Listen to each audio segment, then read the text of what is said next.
Hello बच्चों, welcome to physics वाला foundation channel. जैसा कि आपसे कहा गया था कि हम लोग लाइट का भी रिवीजन लेके आने वाले हैं, तो यस 30 मिनट्स के अंदर हम लोग लाइट का कंप्लीट रिवीजन करेंगे और सारे के सारे कॉन्सेप्ट्स को एक बार फटाफट से देख जाएंगे। तो चलिए बिना टाइम वेस्ट किए स्टार्ट करते हैं। तो यार सबसे पहले लाइट क्या चीज है? लाइट एक ऐसी फॉर्म ऑफ एनर्जी यानी एनर्जी की एक फॉर्म है जो कि हमको चीजों को दिखवाने का काम करती है, यानी ऐसी सेंसेशन प्रोड्यूस करती है जिससे कि हम चीजों को देख सकते हैं, उसकी शेप साइज कलर को ऑब्जर्व कर सकते हैं। लाइट की कुछ मुख्य प्रॉपर्टीज है, जैसे कि यहां पर लिखा हुआ है कि ये प्रोपेगेट करती है यानी ये आगे बढ़ती है 3 टाइम्स 10⁸ मीटर पर सेकंड से वैक्यूम के अंदर। लेकिन यही अगर लाइट किसी और मीडियम में जाएगी, किसी ट्रांसपेरेंट मीडियम में, तो वहां पर इसकी स्पीड कम भी हो सकती है। आगे जाकर के हम देखेंगे रिफ्रैक्शन के अंदर। It tends to travel in a straight line, ये हमेशा एक स्ट्रेट लाइन में चलती है, जिसको रेक्टिलिनियर प्रोपगेशन ऑफ लाइट भी कहते हैं। चलिए आगे बढ़ते हैं। हमारे चैप्टर का नाम है लाइट रिफ्लेक्शन एंड रिफ्रैक्शन। तो रिफ्लेक्शन के अंदर मुख्य बात यह है कि रिफ्लेक्शन का मतलब होता है लाइट का बाउंस बैक होना, यानी एक ओपेक सरफेस पर, स्मूथ शाइनी सरफेस पर अगर लाइट पड़ती है तो वो टेंड करती है, यानी वो इच्छा रखती है रिफ्लेक्ट बैक करने की, यानी बाउंस बैक करने की। लिखा हुआ है polish surface such as mirror reflects most of the light falling on it. जैसा कि आप देख सकते हैं यहां पर एक मिरर है, इसके ऊपर एक लाइट गिरी, इस लाइट को कहेंगे इंसिडेंट रे। और ऐसा कहते हैं कि जितना एंगल इंसिडेंस का होगा यहां से, उतना ही एंगल रिफ्लेक्शन का होगा, यानी जितने एंगल पर लाइट गिरती है उतने ही एंगल से वो क्या करती है, रिफ्लेक्ट करती है। इस रे का नाम इंसिडेंट रे, इस रे का नाम रिफ्लेक्टेड रे, और इस रे का नाम यानी ये लाइन का नाम नॉर्मल है। चलिए आगे चलते हैं, कुछ लॉस देख लेते हैं रिफ्लेक्शन के, जिसके अंदर सबसे पहला लॉ है angle of incidence is always equal to angle of reflection. जैसे कि मैंने वहां पर आपको दो एंगल दिखाए थे, ये दोनों हमेशा इक्वल रहते हैं, यानी एक 30 डिग्री होगा तो दूसरा भी 30 डिग्री होगा, एक 60 डिग्री होगा तो दूसरा भी 60 डिग्री होगा।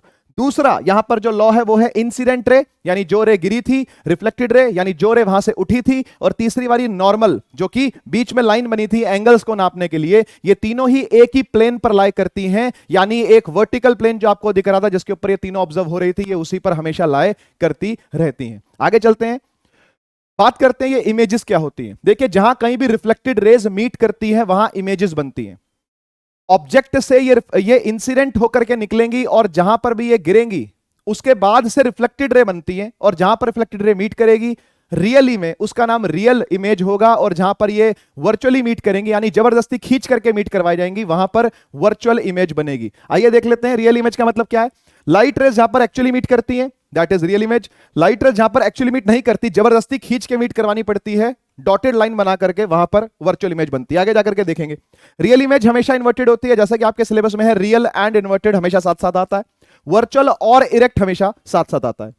Always forms on screen like retina, जैसे एक रेटिना नाम की स्क्रीन है जो कि आपकी आंख के बैक साइड पर होती है, वो भी एक तरह की स्क्रीन है, तो वहां पर हमेशा रियल इमेज ही ऑब्टेन होगी। सिनेमा हॉल के अंदर आप जाते हो, बोलते हैं बड़े पर्दे के ऊपर हम किसी मूवी को देखने जा रहे हैं, है ना, सिल्वर स्क्रीन, बिग स्क्रीन, है ना, बॉक्स ऑफिस, ऐसे करके ना कई सारे नाम दिए जाते हैं उसको। तो वहां पर आप जो इमेज देख रहे होते हो that is also real image.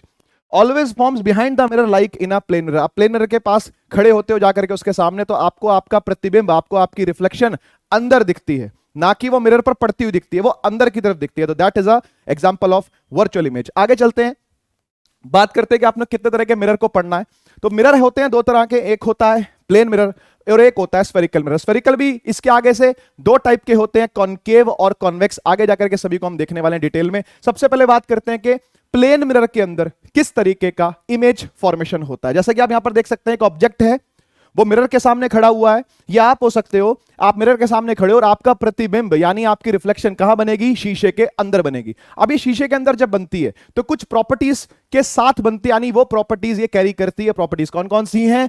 Virtual और इरेक्ट इमेज ही बनेगी। वर्चुअल का मतलब आपको समझ में आया, जो मिरर के अंदर बनने वाली है, यानी मिरर पर नहीं बनेगी, किसी स्क्रीन पर नहीं बनेगी, वो अंदर बनेगी। इरेक्ट का मतलब होता है सीधी खड़ी, जैसे यहां पर आपको इसका हेड ऊपर दिख रहा है तो इमेज में भी हेड ऊपर होगा। यहां पर बॉटम पे इसके फीट है तो यहां पर भी इसके शूज या फीट आपको दिखाई दे रहे हैं, तो ऐसी इमेज को इरेक्ट इमेज कहते हैं। Same size image as the object, जितने साइज का ऑब्जेक्ट होता है उतने साइज की इमेज बनती है प्लेन मिरर के अंदर। ना मोटी बनेगी, ना पतली बनेगी, ना बड़ी बनेगी, ना छोटी बनेगी, बिल्कुल सेम साइज की ही इमेज आपको ऑब्टेन होती है। तीसरा है laterally inverted image is formed. ये लेटरली इन्वर्टेड का मतलब होता है कि आप कभी प्लेन मिरर के सामने खड़े हुए जाकर के और आपने अपना राइट हैंड ऊपर किया, तो आपका जुड़वा भाई या जुड़वी बहन जो भी अंदर मिरर के होगी वो अपना लेफ्ट हैंड खड़ा करेगी, ऐसा दिखता है। अगर यहां पर फिजिक्स वाला सीधा लिखा हुआ दिख रहा है आपको, इसी को मिरर में देखेंगे तो ये उल्टा दिखता है, that is literally inverted. Last है image that equal distance inside the mirror, यानी जितने डिस्टेंस पर मिरर से आप खड़े हो उतने ही डिस्टेंस पर मिरर के अंदर इमेज बनती दिखेगी, यानी 5 मीटर पर अगर आप खड़े हो तो 5 ही मीटर पर इमेज बनती दिखेगी। तो ये कुछ इंपॉर्टेंट प्रॉपर्टीज थी। आइए बढ़ते हैं आगे और बात करते हैं हम लोग।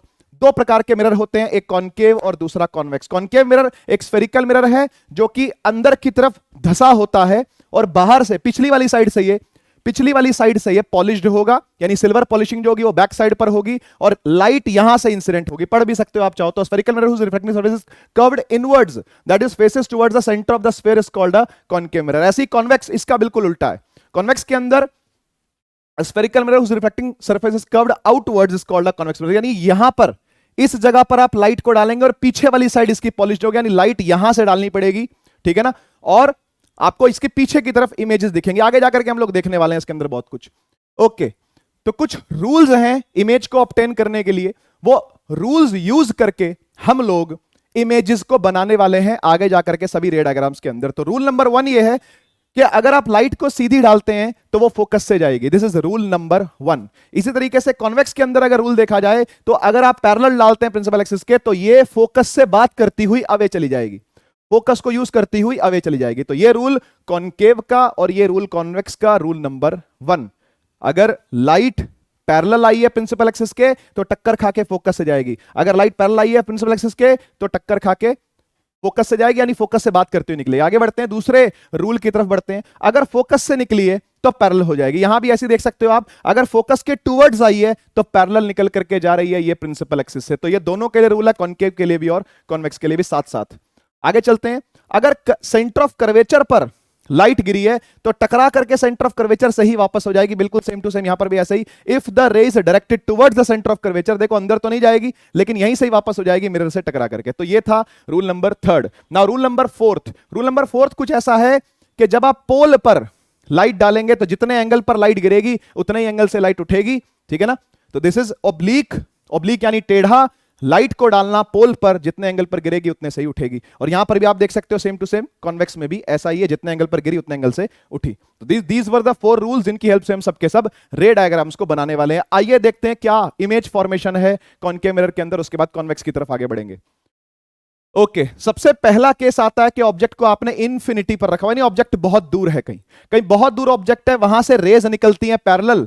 और पैरेलल रेज के लिए रूल क्या है? रूल ये है कि वो सब कहां से जाएंगी? फोकस से। तो जहां पर भी वो कंबाइन होगी वहीं पर आपको इमेज मिलेगी। नेचर कुछ अगर आप देखना चाहो तो इस तरीके से होगा कि फोकस पर इमेज बन रही है, हाईली डिमिनिश यानी बहुत छोटे साइज की बन रही है, पॉइंट साइज एक ही बात है, रियल बन रही है और इन्वर्टेड बन रही है, क्योंकि भैया मिरर से पहले बन रही है तो रियल इन्वर्टेड ही बनेगी। इसको देखने के लिए यहां पर कोई स्क्रीन को रखना पड़ेगा। यह था केस नंबर 1।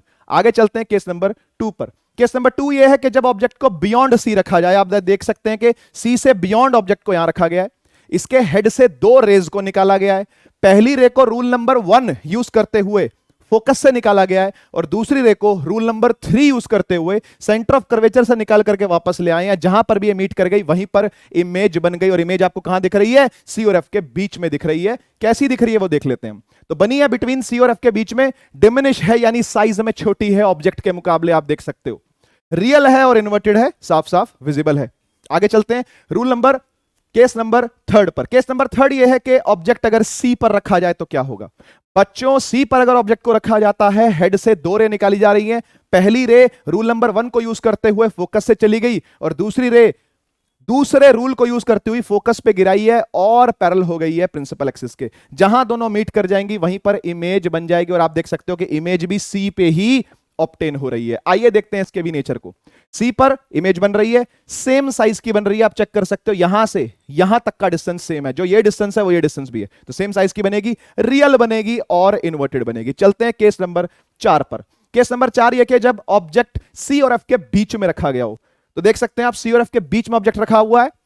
पहली रे को हमने सीधा निकाला है, रूल नंबर 1 यूज करते हुए फोकस से गई है, और दूसरे केस में हमने रूल नंबर 3 यूज करते हुए सी से निकालने की कोशिश करिए। तो पहली रे वहां पर टकराएगी मिरर पर और वो सी से जाएगी बिल्कुल सीधी, जहां भी ये मीट करेंगी वहीं पर आपकी इमेज बन जाएगी। इमेज यहां पर बन रही है सी से बियॉन्ड। आइए देखते हैं क्या है इसका नेचर। तो बियॉन्ड सी बन रही है, एनलार्ज बन रही है, देख सकते हो आप, ऑब्जेक्ट छोटा है, इमेज बड़ी है, रियल है और इन्वर्टेड है, यानी मिरर से पहले बन रही है और उल्टी बन रही है। इन्वर्ट का मतलब उल्टी बनना। चलते चलते बात करते हैं हम लोग फिफ्थ केस की। फिफ्थ केस है जब ऑब्जेक्ट को आपने कहां रखा हुआ है, एफ पर, फोकस पर ही रख दिया ला करके। तो देख सकते हो आप फोकस पर ऑब्जेक्ट को रखा हुआ है। पहला जो रे निकाला गया इसके अंदर वो पहले रूल को यूज करते हुए सीधा निकाल के फोकस से डाला गया है, और दूसरी जो रे है वो थर्ड रूल को अगेन फॉलो करते हुए सीधी मिरर पर डाली और सी से निकलती हुई दिख रही है आपको। ये दो रेज कभी मीट नहीं करने वाली, ये जा करके इंफिनिटी पे मीट करेंगी, ऐसा बोल सकते हैं ज्योमेट्रिकली। आइए देखते हैं कि इमेज कहां बनेगी। तो इमेज बनेगी एट इंफिनिटी। अगर फोकस पर ऑब्जेक्ट रखा हुआ है तो लाइट जाके कहां मिलेगी, इंफिनिटी पर मिलेगी, रियली में मिलेगी। इन्वर्टेड होगी क्योंकि सर इसका नीचे जाता जाएगा, तो इन्वर्ट यानी उल्टी इमेज बनेगी। हाईली एनलार्ज बनेगी क्योंकि सर नीचे जा रहा है और पैर यहीं पर ही है। तो आप समझ सकते हो इस बात को कि बहुत बड़ी इमेज ऑब्टेन होने वाली है। छठवें केस पर चलते हैं। सिक्स्थ केस सबसे इंपॉर्टेंट केस है क्योंकि ये थोड़ा सा हट के केस है। हट के कैसे है कि यहां पर पी और एफ के बीच में ऑब्जेक्ट को रखा गया है। पहली रे को आपने पी पर डाला, पोल पर डाला, जो कि जितने एंगल पर गिरी उतने एंगल से चली गई। दूसरी आपने सी के लिए डायरेक्ट करवाई, मिरर पर डाल करके पीछे ले गए। दोनों को पीछे आपने कंबाइन करवा दिया। जहां भी ये कंबाइन होगी वहीं पर आपको इमेज मिलेगी। और आप देख सकते हो ये इकलौता ऐसा केस है कनकेव मिरर का जिसके अंदर इमेज मिरर के अंदर बनती है, यानी ये एक वर्चुअल इमेज है। तो देख सकते हैं हम बिहाइंड द मिरर बन रही है, मिरर से पीछे बन रही है, एनलार्ज बन रही है, आप देख सकते हो साइज में बड़ी बन रही है, वर्चुअल है और इरेक्ट है। तो ये केवल ऐसा ही एक केस है जहां पर वर्चुअल और इरेक्ट भी आपको ऑब्टेन होता है। चलते हैं आगे और बात करते हैं कि इसके यूजेस क्या क्या हैं कनकेव मिरर के। तो कनकेव मिरर का पहला यूज हेडलाइट्स में देखने में आता है। हेडलाइट में वहां नहीं जहां आगे ग्लास होता है, पीछे की तरफ जहां पर बल्ब लगा होता है। कभी आपने हेडलाइट खुली हुई देखी हो तो वहां पर आपको ऑब्टेन होगा किस तरीके से फोकस पर इस बल्ब को रखा जाता है और फोकस से लाइट निकल करके पैरेलल बीम बनाई जाती है। बिल्कुल सेम केस टॉर्च के अंदर भी होता है। टॉर्च में भी आगे वाले कांच की बात नहीं हो रही, जो पीछे जहां पर बल्ब लगा होता है वहां पर कनकेव मिरर यूज हो रहा होता है, पैराबोलिकली हो रहा होता है। वो थोड़ी सी हाई टेक्नोलॉजी है लेकिन यस है वो कॉनकेव ही। आगे चलते हैं, बात करते हैं हम लोग एक तीसरे केस की जो कि डेंटिस्ट वाला केस है। डेंटिस्ट भी आता है, शेविंग मिरर आता है, मेकअप मिरर आता है। इसके अंदर मैं सब कुछ नहीं ला पाया।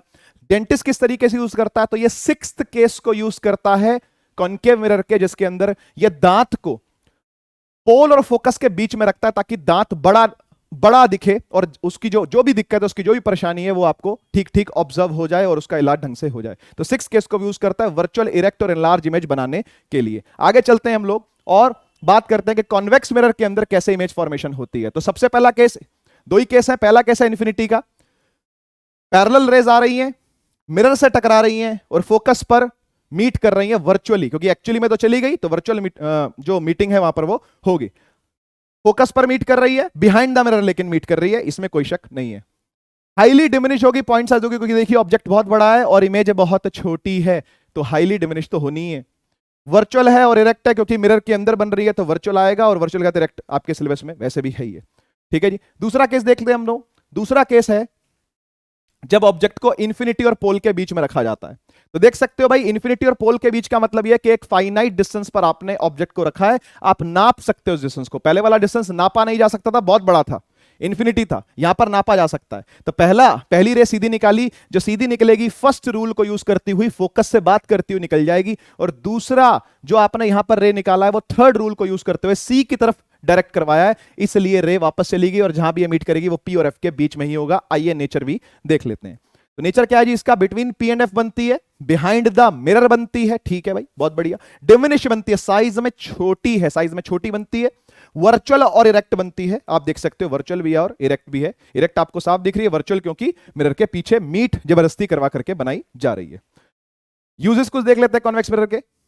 मुख्य यूज इसका रियर व्यू मिरर है, पार्किंग लॉट्स के अंदर भी यूज होता है, ठीक है नहीं, वॉच मिरर्स के अंदर वॉचमैन यूज करता है ऐसे मिरर्स को, ठीक है ना।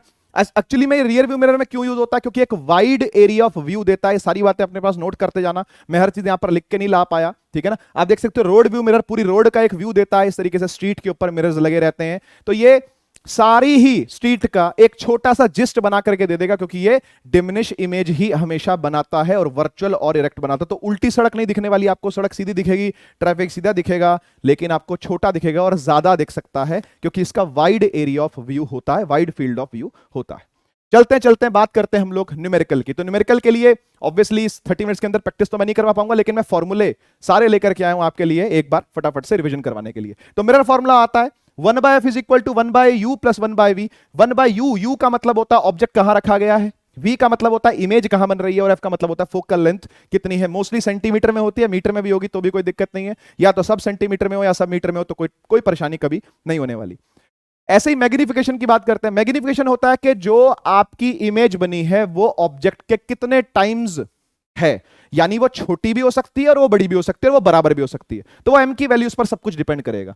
यहां पर एक फॉर्मूला मैग्निफिकेशन का होता है height of image upon height of object, इसको ही बटा हो भी हम लोग बताते हैं, लेकिन h डैश बटा h ऐसा करके एनसीईआरटी में दिया हुआ है। m is equal to minus V by U, ये एक डिराइव्ड फॉर्मूला है, आपको याद करना पड़ता है। जैसे पिछला वाला फॉर्मूला आपको याद करना पड़ा था मिरर फॉर्मूला, वैसे ये भी आपको याद करना पड़ेगा, लेकिन ये डेफिनेशन से समझ में आ सकता है कि भाई कितने हाइट की इमेज का क्या रेशियो बनता है ऑब्जेक्ट की हाइट से।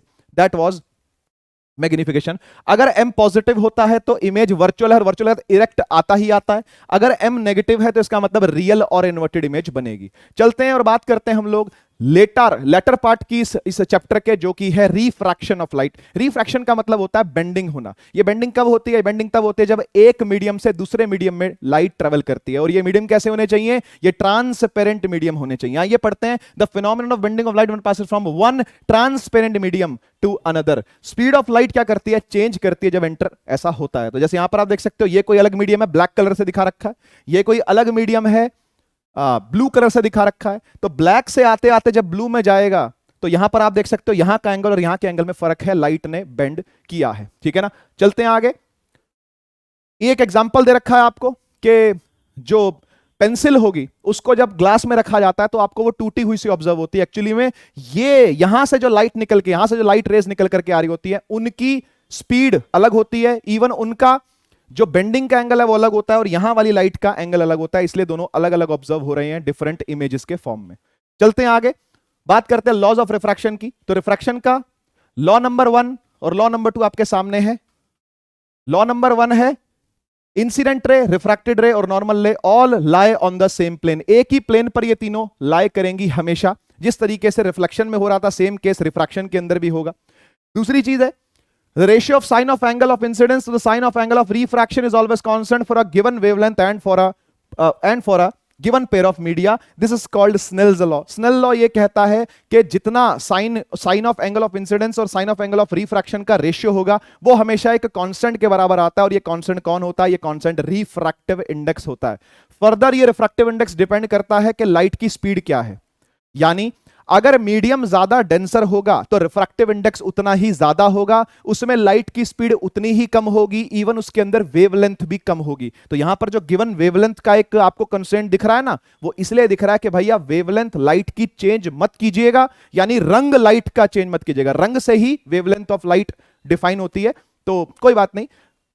अगर रंग डिफरेंट कर दिया आपने तो मुड़ने का एंगल भी अलग अलग हो जाएगा लाइट का, सेम मीडियम के अंदर ही। यानी अगर आप मीडियम चेंज करते हो, यानी ये पेयर छेड़ते हो, तो भी एंगल डिफरेंट आएगा रिफ्रैक्शन का, और अगर आप कलर चेंज करते हो तो भी एंगल डिफरेंट आएगा रिफ्रैक्शन का। तो दिस वाज स्नेल्स लॉ। आगे चलते हैं हम लोग, रिफ्रैक्टिव इंडेक्स की बात करते हैं। जैसे कि मैंने शब्द आपके सामने यूज किया रिफ्रैक्टिव इंडेक्स, तो ये रिफ्रैक्टिव इंडेक्स किस चीज का सूचक है? रिफ्रैक्टिव इंडेक्स आपको इस बात की सूचना देता है कि कोई मीडियम कितना ज्यादा डेंसर है, और जैसा कि मैंने कहा जो मीडियम जितना ज्यादा डेंसर होगा वो लाइट को उतना ही ज्यादा कम कर देगा, वेवलेंथ को उतना ही ज्यादा कम कर देगा। तो बस इसी चीज की इंडेक्स का नाम रिफ्रैक्टिव इंडेक्स है, इसी चीज की वैल्यू को रिफ्रैक्टिव इंडेक्स कह देते हैं of a particular medium. Technically refractive index को डिफाइन किया जाता है दो फॉर्म्स के अंदर, एक होता है एब्सोल्यूट रिफ्रैक्टिव इंडेक्स और दूसरा होता है relative refractive index. Relative refractive index बात करता है किन्हीं दो मीडियम के बारे में, लेकिन एब्सोल्यूट बात करता है कि पहला मीडियम हमेशा एयर या वैक्यूम ही होना चाहिए, दूसरा मीडियम कोई भी चलेगा। तो जो दूसरा मीडियम कोई भी चलेगा ना, उसी का रिफ्रैक्टिव इंडेक्स एब्सोल्यूट देता है। जैसे मैंने बोला absolute refractive index of glass, तो इसका मतलब यह कि लाइट एयर से आ रही है और ग्लास में जा रही है, तो रिफ्रैक्टिव इंडेक्स किसका निकल पा रहा है? ग्लास का निकल पा रहा है विद रिस्पेक्ट टू एयर। तो ऐसे में ग्लास का जो रिफ्रैक्टिव इंडेक्स होगा उसको बोलेंगे भाई तू एब्सोल्यूट है, क्योंकि तू एयर से लाइट को लेकर के आ रहा है और अपने अंदर उसके लाइट जा रही है, और ऐसी वैक्यूम से लेकर के आ रहा है और अपने अंदर उसके लाइट जा रही है, तो इसलिए उस रिफ्रैक्टिव इंडेक्स को बोलेंगे एब्सोल्यूट। रिलेटिव कब यूज होगा? जब एयर और वैक्यूम पहले मीडियम नहीं होते, कुछ भी होते हैं लेकिन पहले नहीं होने चाहिए एयर और वैक्यूम। अगर एयर और वैक्यूम पहला मीडियम है तो एब्सोल्यूट होगा। अगर एयर और वैक्यूम फर्स्ट मीडियम नहीं है, यानी जहां से लाइट आती है दैट इज फर्स्ट मीडियम, वो नहीं हो तो वो रिलेटिव होगा। जैसे ऐसा भी हो सकता है कांच में से लाइट आ रही है और पानी में जा रही है, तो ऐसे में उसको एब्सोल्यूट नहीं बोलेंगे, ऐसे में उसको रिलेटिव ही बोलेंगे। और इस तरीके से लिखा जाएगा उसको कि रिफ्रैक्टिव इंडेक्स ऑफ ग्लास, क्योंकि जिसमें घुसी है, विद रिस्पेक्ट टू जहां से आ रही है। आ कहां से रही थी? पानी से आ रही थी, या मान लीजिए कोई भी दो मीडियम आपने लिए, जिसमें से आ रही थी वो बाद में और जिसमें घुस रही है वो पहले लिखा जाएगा, क्योंकि उसी का रिफ्रैक्टिव इंडेक्स निकाला जाता है। आइए पढ़ते हैं। Relative refractive index is defined as the ratio of speed of light in medium 1 to the speed of light in medium 2, यानी ऊपर मीडियम 1 रखना है, नीचे मीडियम 2 रखना है, उनकी स्पीड्स का मतलब लाइट की स्पीड उनमें क्या होगी, उनके रेशियो को रिफ्रैक्टिव इंडेक्स के तरीके से डिफाइन करते हैं। ये एक टेक्निकल डेफिनेशन है। ऐसी सेम टू सेम एब्सोल्यूट के लिए भी ऊपर रखते हैं एयर या वैक्यूम में स्पीड ऑफ लाइट जो कि होती है 3 × 10⁸, और डिवाइड करते हैं यानी नीचे रखते हैं स्पीड ऑफ लाइट जो भी मीडियम के अंदर होगी। एक बार पढ़ लेते हैं इसको। Absolute refractive index is defined as ratio of speed of light in vacuum या एयर, यानी ऊपर रखा, to the speed of light in medium, नीचे रखा। आइए चलते हैं आगे और बात करते हैं रिफ्रैक्शन बाय स्फेरिकल लेंसेज कैसे कैसे होती है। तो भाई convex lens which is converging in nature, यानी वो इकट्ठी करता लाइट को। Concave lens which is diverging in nature, जो कि डाइवर्ज यानी फैलाता है लाइट को। तो ये किस तरीके से होता है? आप देख सकते हो कि रे पैरेलल होगी अगर प्रिंसिपल एक्सिस के, तो देखो कॉन्वेक्स मिरर, कॉन्वेक्स लेंस के अंदर क्या हुआ कि लाइट आई और फोकस पे मीट कर गई, यानी इसने लाइट को इकट्ठा कर दिया। ऐसे यहां देख सकते हो इसने लाइट को क्या कर दिया, फैला दिया। This is rule number 1। Image formation पढ़ेंगे तो रूल्स आपको जरूरी पढ़ेंगे, इसलिए रूल्स आपने सीखने हैं। अगर रे पैरेलल होगी तो फोकस से जाएगी, रे पैरेलल होगी तो फोकस को यूज करती हुई भाग जाएगी कॉन्केव लेंस के अंदर। This is convex lens, this is concave lens. आगे चलते हैं। प्रिंसिपल फोकस पर अगर आपने कभी डाला तो पैरेलल टू प्रिंसिपल एक्सिस हो जाएगी। यहां भी देख सकते हो फोकस की तरफ अगर आपने डाला तो पैरेलल टू प्रिंसिपल एक्सिस हो जाएगी। दोनों में सेम सा ही रूल लग रहा है, लेकिन लेंसेज अलग अलग हैं और थोड़ा बहुत डिफरेंस है नेचर का, इनका बेसिक नेचर का, है ना। ओके, तीसरा है कि अगर आपने सेंटर ऑफ कर्वेचर या फिर ऑप्टिकल सेंटर इसको कहना चाहिए, ऑप्टिकल सेंटर से अगर आपने डाला तो सीधी निकल जाएगी। यहां भी देख सकते हो आप ऑप्टिकल सेंटर से डाला तो सीधी निकल जाएगी, कुछ नहीं होगा लाइट रे को, रिफ्रैक्शन नहीं होगी लाइट रे की। ठीक है जी, तो ये 3 रूल ही काफी थे। आइए कॉन्वेक्स लेंस के सारे इमेज फॉर्मेशन देखते हैं। अगेन 6 केस है इसके अंदर, 2 केस है कॉन्केव के अंदर। पहला केस आपके सामने है कि ऑब्जेक्ट अगर इन्फिनिटी पर रखा हुआ है तो क्या होगा। तो इन्फिनिटी पर ऑब्जेक्ट है यानी बहुत दूर है कहीं, तो लाइट रेज आएंगी सीधी और सबकी सब आके कहां मीट करेंगी, फोकस पर मीट करेंगी। नेचर कुछ इस प्रकार होगा कि फोकस 2 पर मीट हो रहा है, सबका सब बिल्कुल ठीक है। हाईली डिमिनिश है, बहुत छोटे साइज की इमेज मिलेगी आपको, रियल मिलेगी और इन्वर्ट मिलेगी, क्योंकि रियली में रे मीट हो रही है यहां पर, है ना। खींच के जबरदस्ती मीट नहीं करवाई जा रही, रियली में मीट हो रही है, इसलिए रियल और इन्वर्टेड साथ साथ आएगा। चलते चलते बात करते हैं सेकंड वाले केस की, जब ऑब्जेक्ट हम 2f1 से बियॉन्ड रखेंगे। यहां 2f1 था, इससे बियॉन्ड रखा गया है। 2 रेज निकल रही हैं, पहली सीधी, जो सीधी निकलेगी वो f2 से जाएगी। This was rule number 1। और तीसरा रूल यहां पर लगाया गया ऑप्टिकल सेंटर वाला कि सीधी निकल जाएगी, अनडेविएटेड निकल जाएगी। दोनों ही मीट कर रही हैं 2f2 और f2 के बीच में, यानी बियॉन्ड रखेंगे कभी, ठीक है ना। तो 2f2 और f2 के बीच में मीट होगा। आइए देख लेते हैं नेचर को। बिटवीन f2 टू f2 के बीच में मीट हो रहा है, डिमिनिश है साइज में। देखो ऑब्जेक्ट बड़ा है, इमेज छोटी है, बना के देखेंगे पता चलेगा आपको। रियल है और इन्वर्टेड है, ठीक है ना, क्योंकि रियली में मीट हो रहा है और उल्टी भी आपको दिख रही है। चलते हैं और बात करते हैं थर्ड वाले केस की। एक ऑब्जेक्ट जो कि 2f1 पर रखा गया है, देख सकते हैं आप 2 रेज निकाली गई है, पहली सीधी f2 से जाएगी और दूसरी वाली थर्ड रूल को यूज करते हुए सीधी ले गए अनडेविएटेड। ये मीट कर रही है 2f2 पर, सेम साइज होगा इसका, देख सकते हो आप, सेम साइज होगा, 2f2 पर मीट करेगी, रियल होगी और इन्वर्टेड होगी। हाथ से बना करके देखेंगे तभी समझ में आएंगे सारी चीजें। चौथे पर चलते हैं। जब एक ऑब्जेक्ट को f1 टू f1 के बीच में रखा जाए तब क्या होगा। f1 टू f1 के बीच में रखा जाएगा, पहली रे को सीधी फर्स्ट रूल यूज करके लगाया गया, f2 से निकाला गया। फिर तीसरा रूल यूज करके ऑप्टिकल सेंटर से निकाला गया। आप देख सकते हो 2f2 के बियॉन्ड बन रही है और बड़ी भी बन रही है साइज के, है ना। नेचर देख लेते हैं, बियॉन्ड 2f2 बन रही है, ठीक है। एनलार्ज है, देखो साइज में बड़ी है ना, एनलार्ज है, साइज में बड़ी है ऑब्जेक्ट के मुकाबले। रियल है और इन्वर्टेड है, चेक कर लो, दिख जाएगा आपको। रूल नंबर 5, केस नंबर 5 के अंदर ऑब्जेक्ट को अगर आपने f1 पर रखा तो पहली रे सीधी जो कि फोकस से जाएगी और दूसरी रे थर्ड वाले रूल को यूज करती हुई अगेन अनडेविएटेड निकल जाएगी। और आप देख सकते हो दोनों पैरेलल जा रही हैं, तो इन्फिनिटी पर जाकर के मीट करेंगी, है ना। तो इसको ऑब्जर्व करना आपके लिए आसान तो नहीं, क्योंकि गायब हो जाती है इमेज, है ना। लेकिन आपको नेचर तो इस प्रकार लिखना ही पड़ेगा कि वो इन्फिनिटी पर बनी है, ठीक है। हाईली एनलार्ज है, बहुत बड़ी, क्योंकि सर नीचे जा रहा है उसका और पैर यहीं पर ही है, तो बहुत ही ज्यादा बड़ी इमेज बनेगी, रियल बनेगी और इन्वर्टेड बनेगी। आप देख भी सकते हो सर नीचे जा रहा है, इन्वर्टेड तो होगी है ना। आगे चलते हैं और बात करते हैं हम लोग f1 और o के बीच में अगर आपने ऑब्जेक्ट को रखा तो क्या होगा। तो सबसे स्पेशल केस है, अगेन छठवां केस है, सिक्स्थ केस है, तो इंपॉर्टेंट है ही है। जैसा कॉनकेव मिरर में था वैसा ही कॉन्वेक्स लेंस के अंदर भी है। O और F1 के बीच में अगर आपने ऑब्जेक्ट को रखा, पहली रे सीधी, रूल नंबर 1 को यूज करते हुए आपने फोकस से गुजार दी, रूल नंबर 3 को यूज करते हुए आपने ऑप्टिकल सेंटर से सीधी पास करवा दी, तो ये दोनों फैल रही हैं। फैलने देंगे नहीं, हम इसको पीछे खींच लेंगे और जहां पीछे खींचेगी वहीं पर आपको एक वर्चुअल इरेक्ट इमेज ऑब्टेन होगी। आइए नेचर चेक कर लेते हैं। Same side of the lens, यानी लेंस की सेम साइड, जहां ऑब्जेक्ट रखा हुआ उसी साइड पर आपको इमेज मिलेगी, बिल्कुल ठीक बात है। एनलार्ज मिलेगी, देखो बड़ी है, वर्चुअल होगी और इरेक्ट होगी। जैसे कि मैंने आपसे कहा कि खींच के बनाई गई है तो वर्चुअल तो आएगी और उसके बाद इरेक्ट आपको साफ साफ दिख ही रहा है, ठीक है। इस तरीके से कॉनकेव लेंस के अंदर भी दो ही केस आते हैं। पहला इंफिनिटी वाला जिसमें रे सीधी आई है, सीधी आई है तो भैया फैलेंगी किससे बात करके, फोकस से बात करके। तो एक तरीके से आप इसको पीछे एक्स्ट्रापोलेट करोगे डॉटेड लाइंस बना करके, और यहां पर ये मीट करती आपको दिखेगी। एट फोकस F1 पर मीटिंग हो रही है इनकी, ठीक बात है। हाईली डिमिनिशस साइज में बहुत छोटी है, ठीक बात है। वर्चुअल है और इरेक्ट है, वर्चुअल इसीलिए क्योंकि रियल रे तो ऐसे भाग जाएंगी ना, डेविएट हो जाएंगी ना, क्योंकि ये डाइवर्जिंग लेंस है ना, खींच के बनाया गया पीछे। आइए चलते हैं दूसरे केस की बात करते हैं। जब ऑब्जेक्ट इंफिनिटी और O के बीच में रखा जाता है, यानी कहीं पर भी रख दो कोई समस्या नहीं है, जहां मन करे वहां रख दो, लेकिन एक फाइनाइट नापने लायक डिस्टेंस वो होना चाहिए। आपने यहां पर कहीं पर भी रख दिया, पहली रे सीधी निकली तो फैली, फोकस से यूज करके फैली, है ना, तो आपने उसको पीछे खिंचवा दिया। ऐसे ही दूसरी रे को आपने O से पास करवाया, जहां ये मीट करेंगी ये हमेशा O और F1 के बीच में ही कहीं ना कहीं होता है, ठीक है। तो बिटवीन फोकस यानी F1 और ऑप्टिकल सेंटर O के बीच में ही हमेशा मीटिंग होगी, ये गारंटीड है, आप करके देख सकते हो। डिमिनिश होगी साइज में, आप देख सकते हो साइज में छोटी है, साइज में वो भी छोटी थी जैसे पिछले वाला केस था, और ये भी छोटी, यानी कॉनकेव लेंस जो है वो हमेशा छोटी ही इमेज बनाता है यार, और वर्चुअल और इरेक्ट ही इमेज बनाता है भाई, ठीक है। लेकिन वो वाला सारी तरीके की इमेजेस बनाता था, ठीक है ना।